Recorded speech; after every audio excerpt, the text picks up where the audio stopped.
ناظرین، تلواریں سلطنتوں، عظمت اور تخیل کی عظیم علامت تھیں۔ وہ دنیا کے قدیم ہتھیاروں میں سے ایک تھی جو جنگوں میں استعمال ہوتی تھی۔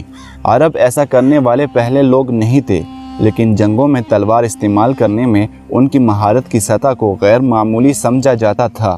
یہاں تک کہ قبائل کی بہادری کا اندازہ بھی تلوار میں ان کی کارکردگی کی بنیاد پر کیا جاتا تھا۔ ناظرین، اس ویڈیو میں آگے بڑھنے سے پہلے نئے آنے والے ساتھیوں سے گزارش ہے کہ وہ ہمارے اس چینل کو سبسکرائب کر دیں، بیل آئیکن کو پریس کر دیں۔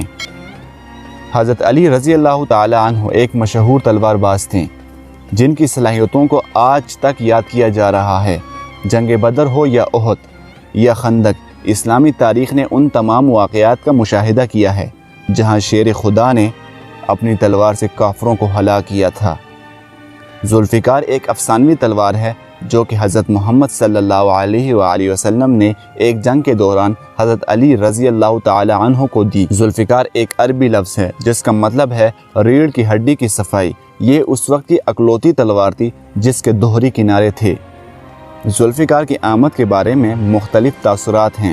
کچھ کا خیال ہے کہ جنگ بدر میں حضرت محمد صلی اللہ علیہ وآلہ وسلم نے درخت کی ایک شاخ توڑ دی اور معجزے کے ساتھ ہی اس شاخ کو ذوالفقار میں تبدیل کر دیا گیا۔ بہت کم لوگ یہ خیال کرتے ہیں کہ یہ اللہ نے حضرت جبرائیل علیہ السلام کے ذریعے بھیجی تھی جب محمد صلی اللہ علیہ وآلہ وسلم نے خندق کی جنگ میں حضرت علی کی مدد کرنے کی دعا کی تھی۔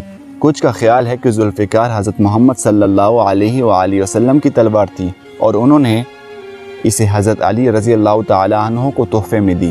بہت سے لوگوں کا خیال ہے کہ یہ جنگ بدر میں مال غنیمت کے طور پر آئی اور حضور اکرم صلی اللہ علیہ وآلہ وسلم کے معجزے کے ساتھ ہی اس کی تجدید ہوئی۔ کچھ مورخین کے مطابق اس بات کی تصدیق کی گئی ہے کہ حضرت علی رضی اللہ تعالی عنہ کے وفات کے بعد ذوالفقار کو حضرت علی کے بڑے بیٹے امام حسن کو وراثت میں دے دی گئی اور ان کی وفات کے بعد امام حسین کو دے دی گئی، جنہوں نے کربلا کی لڑائی بھی اسی تلوار سے لڑی۔ حضور اکرم صلی اللہ علیہ وآلہ وسلم کے پاس عجب، البتار، الحتاب جیسی قریب 9 تلواریں تھیں اور ان سے 8 کو ترکی کے تاپکپی میوزیم اور ایک مصر کے قاہرہ میں رکھ دی گئی، لیکن ذوالفقار کہیں نہیں ملی۔ بہت سے لوگ یہ مانتے ہیں کہ امام حسین کے بعد یہ ان کے بیٹوں کے حوالے کر دی گئی یا امام مہدی کے پاس بھی ہو سکتی ہیں، یا کسی کے نزدیک یہ اللہ کے پاس واپس کر دی گئی۔ اب یہ تو اللہ ہی بہتر جانتے ہیں کہ تلوار ذوالفقار اس وقت کہاں ہیں۔